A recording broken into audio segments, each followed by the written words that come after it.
estado leyendo un libro estupendo, una gran novela, se llama El vendedor de silencio, es de Enrique Serna, el novelista, y pues está basado en la vida de Carlos de Negri, quien para muchos fue el mejor periodista de su tiempo y también simultáneamente el peor periodista de la historia. Aquí está Enrique Serna conmigo en cabina. Enrique, ¿cómo estás? Pues gracias por invitarme a tu programa. ¿Coincides en esa visión de Carlos de Negri, el mejor reportero de su tiempo y el peor periodista de la historia? Pues sí, es una paradoja, pero que en este caso es real, porque él estaba muy dotado para ser un buen periodista, hablaba 3 lenguas, alemán, francés e inglés, y también se defendía, por ejemplo, en portugués y en italiano. Uh-huh. De modo que eso le daba una enorme ventaja respecto a todos los periodistas de su época, que eran generalmente monolingües, ¿no? Y eso le permitió además tener una gran red de contactos internacionales. Él colaboraba en Time, en Life, y todos los periódicos extranjeros lo buscaban como una referencia cuando necesitaban saber algo sobre México. Uh-huh. Además era muy hábil para obtener la información, era un amo de las relaciones públicas, que sabía obtener exclusivas, ¿no? Y que también utilizaba el periodismo como una forma de chantaje, ¿no? Por eso ahí viene la parte negativa. Toda esa habilidad no la utilizaba para divulgar información, sino para... Vender silencio. Sino para vender silencio, exactamente, ¿no? Es decir, cobraba, como lo describes en tu libro, por publicar, pero también por no publicar. Y cobraba más por no publicar. Y cobraba más por no publicar. Sí, pero claro que eso tiene que ver mucho con la época que le tocó vivir, ¿no? Uh-huh. Como el férreo control de la prensa que había en los años de la época de oro de la dictadura priista, ¿no? Que no permitía el surgimiento de una prensa libre e independiente, ¿no? Y entonces los periodistas que destacaban eran entonces presas muy codiciadas por el sistema político, que los halagaba, los cortejaba, ¿no? Y en el caso de Negri, pues él nunca opuso ninguna resistencia a ese cortejo, ¿no? Sino que entró muy alegremente dentro de la maquinaria de la corrupción. Bueno, un hombre que alcanzó el estrellato en el periodismo cubriendo la Segunda Guerra Mundial. Según, digamos, de ahí brincó a la notoriedad como periodista. Sí, porque esa serie de reportajes que están reunidos en un libro, Luces Rojas en el Canal, tuvieron un enorme éxito. La gente agotaba el Excelsior y de hecho tuvieron que agrandar el tiraje para que los publicaban con 5 columnas en primera plana todos sus reportajes. Uh-huh. Y ahí él se pintaba como una especie de James Bond, ¿no? Que iba ligándose a diferentes mujeres en varias etapas del viaje, a una aristócrata inglesa, a la recepcionista del hotel, a una chilena, etcétera. Entonces él era como vendiendo su propia imagen, ¿no? Uh-huh. Haciéndole un guiño a las lectoras, sobre todo, ¿no? Y como en alguna parte del trayecto, el transatlántico en el que iba estaba amenazado por los submarinos nazis que podían torpedearlo, ¿no? Uh-huh.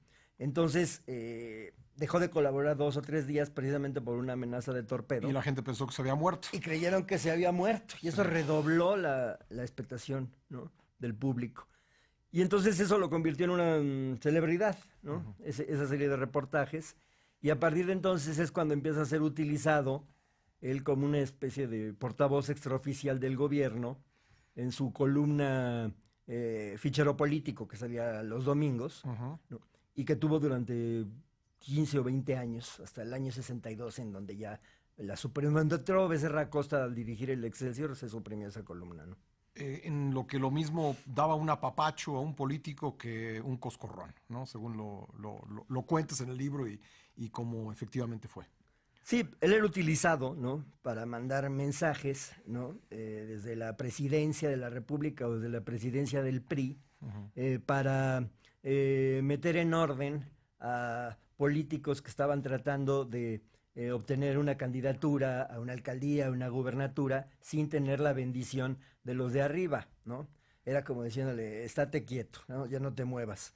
Entonces, una mención ahí, como decía Carlos Monsiváis, era la temporada en el infierno para cualquier político, ¿no? ¿Te interesó como un arquetipo del periodismo mexicano de aquella época? Sí, sin duda, ¿no?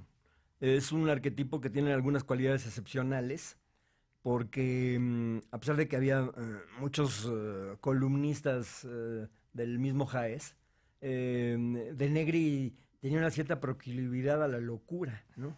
Y a mí me asombra que un personaje tan soberbio fuera al mismo tiempo tan vulnerable, ¿no? Ujú. Porque a pesar de que fuera un hombre intoxicado de poder, que tanto en su faceta de periodista como en su vida íntima, por el trato despótico que tenía con sus mujeres, era un hombre que tenía un talón de Aquiles, ¿no? La debilidad de carácter, que lo arrastraba al despeñadero con más fuerza incluso que la ambición, ¿no?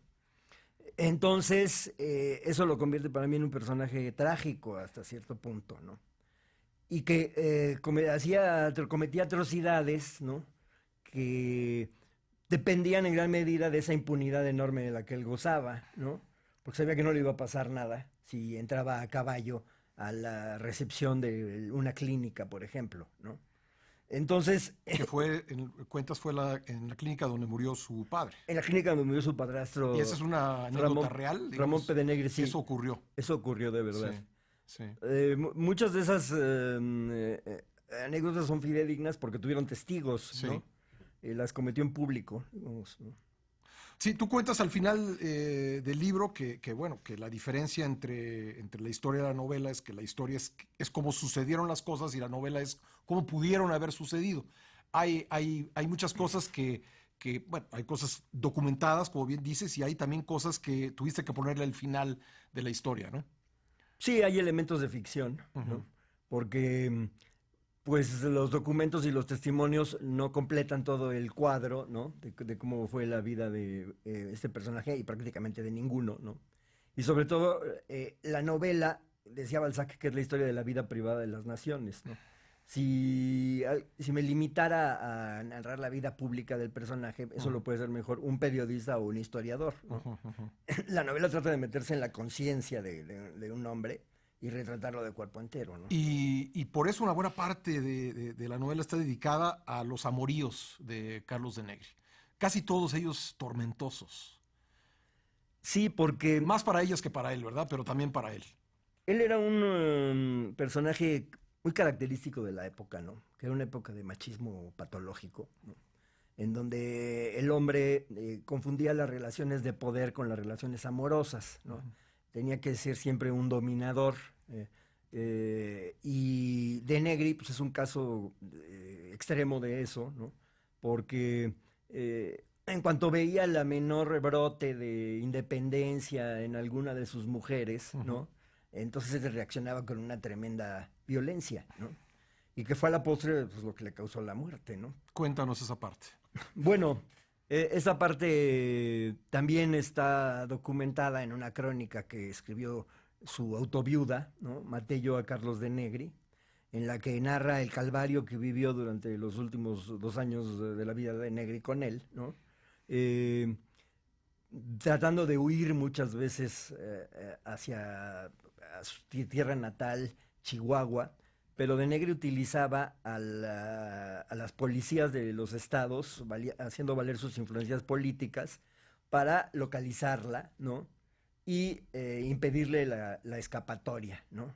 De modo que esta mujer llegó a sentirse tan agobiada, sin posibilidad de zafarse de este hombre que era tan poderoso además que por la vía legal no iba a poder obtener nada, que al finalmente lo mató, ¿no? La anécdota de cómo la localiza en un hotel de Chihuahua cuando ella trataba de ocultarse de él es también real. Sí, es verídica. Es verídica. Bueno, pues un hombre complejo entonces, una mezcla de un gran talento como reportero y también pues terribles cualidades humanas. ¿Tú cómo sintetizarías la vida de Carlos de Negri y su aportación al periodismo? Pues yo creo que fue, a fin de cuentas, un periodista mal logrado, ¿no? Que fue utilizado por la élite política y empresarial como representante durante un periodo, digamos, de unos 20 años, ¿no? Y que llegó a creer que era tal vez una figura indispensable, ¿no? Porque él sentía, por ejemplo, que cuando extorsionaba a políticos lo hacía en un término de igualdad, ¿no? Ujú. No como un subordinado, sino como una especie de socio, ¿no? Eh, y que finalmente esa misma élite, cuando le resultó ya demasiado incómodo por los escándalos de su vida privada que él hacía pública, lo desecharon, ¿no? De una manera inclemente. Y entonces creo que su derrumbe profesional coincide con el derrumbe emocional de un hombre que ya al filo de los 60 años se da cuenta de que no ha podido consolidar una relación de pareja estable, ¿no?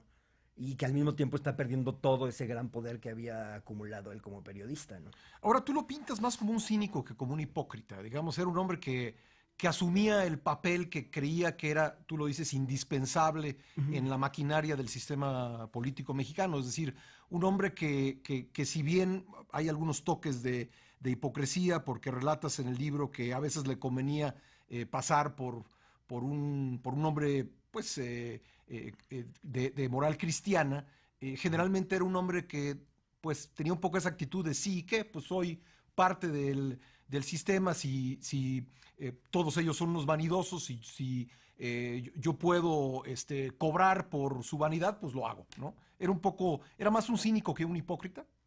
Sí, yo creo que era más un cínico, porque incluso creo que su fe religiosa era verdadera, ¿no? Ujú. No creo que haya sido una hipocresía. Era un hombre que era pues, un pecador que después de cometer atrocidades tenía una crisis de arrepentimiento, ¿no? Y entonces iba es paradójico que haya sido así, porque como era hijastro de uno, Ramón Pedenegue, miembro de la camarilla de los sonorenses que llegaron al poder al triunfo de la revolución, que como Diplomático. sabemos todos eran Ujú. tremendamente jacobinos, ¿no? Ujú. Y perseguidores de la religión católica. Él, sin embargo, yo creo que por vía materna, ¿no? Ujú. Adquirió esa fe. Sí era, digamos, demasiado exhibicionista en cuanto a su fe, porque en su programa de televisión aparecía con la Virgen de Guadalupe de un lado y la bandera de México del otro. Y la frase Dios mediante, ¿no? Y la frase Dios mediante, y escribía muchos fervorines religiosos Ajá. en la temporada de Semana Santa, etcétera, cosa que ahora no haría ningún periodista, e incluso a los más católicos, ¿no? No tienen por qué ser profesión pública de su catolicismo, ¿no? Sí. Pero él sí lo hacía un poco demagógicamente. Llegó a ser muy amigo del Monseñor Luis María Martínez, por ejemplo, Ujú. fue a entrevistar al Papa y era visto entonces como, claro, a los verdaderos católicos, como el gran periodista Carlos Septién García, Ujú. ¿no? Les parecía monstruoso que un hombre que tenía una vida privada tan de casi como de Calígula o de Nerón, ¿no? Ujú. Hiciera estos desplantes de fervor religioso, ¿no? Es un periodismo el de Carlos de Negri, o una Ujú. época periodística ya ida. Creo que sí. No ha desaparecido del todo la figura del periodista mercenario, pero ya no ocurre, como decía Julio Scherer, que el mejor periodista es el más vil, ¿no? Ujú. Yo creo que en la actualidad, pues gracias a la democratización del país y a las batallas que dieron muchos periodistas por abrir y defender el derecho a la información, eh, ya los mejores periodistas son independientes y libres, ¿no? Y pues es uno de los grandes avances de la democracia en México, ¿no? Oye, por último, me encuentro una frase que me interesa mucho.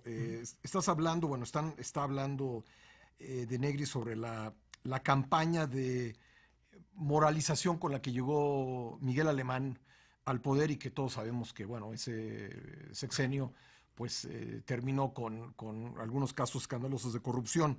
Pero dice aquí de Negri, detrás de toda campaña moralizadora siempre hay uno o varios caínes muertos de envidia. ¿Tú crees que esto, digamos, es una situación general en nuestra historia, que cuando llega un gobierno con la intención de moralizar, hay varios, uno o varios caínes muertos de envidia de las corruptelas de otros tiempos? Sí, puede ocurrir, desde luego, ¿no? En el caso de Enrique, pues es algo dicho como muy cínicamente, Sí. porque yo creo que a un periodista así tan venal le tranquiliza pensar que todos son de su condición, ¿no? Todos son Eh, iguales. sí, y es la manera de él de defenderse, digo, moralmente, de la Ah, gente que lo quiere repudiar, ¿no? Eh, pero sí creo que en muchos casos, y lo hemos visto en la vida política mexicana, ¿no? Ha habido una enorme cantidad de campañas moralizadoras. sí. Yo recuerdo que el lema de la campaña de Miguel de la Madrid era la renovación moral de la sociedad, por ejemplo, ¿no? Ahorita estamos en otra, Sí. ¿no? También de elevar la virtud a un rango de político de demasiado exhibicionista también, ¿no? Pues Enrique Serna, enhorabuena. He disfrutado mucho esta novela por, digamos, por lo que toca de cerca al oficio periodístico. Me parece una novela espléndidamente escrita, con un gran conocimiento de la historia de aquel tiempo, particularmente de los años 40, 50, 60. Yo la recomiendo muchísimo a nuestra audiencia. Es El vendedor de silencio, de Enrique Serna, en Alfaguara. Te agradezco mucho, Enrique, que hayas venido al programa. Al contrario, gracias a ti por tu invitación. Gracias. Y además, autor de grandes novelas como El seductor de la patria, que también es de lo más recomendable. Gracias.